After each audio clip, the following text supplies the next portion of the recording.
कार्यकर्ता आहे। आपण महामानव डॉक्टर बाबासाहेब आंबेडकरांच्या विचारावर चालणारे कार्यकर्ते आहोत।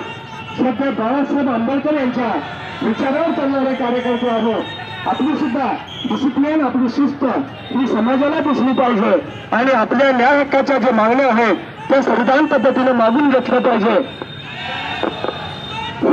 आपल्याला या ठिकाणी जय भीम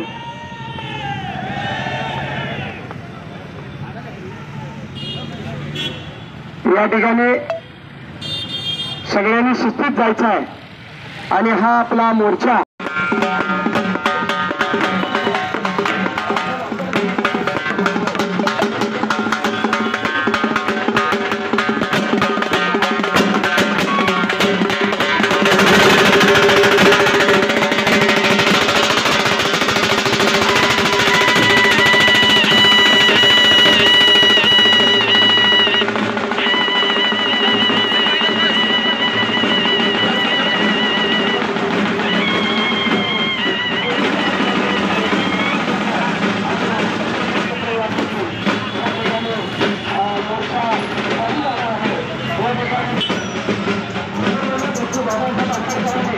या ठिकाणी 50 वर्षापूर्वी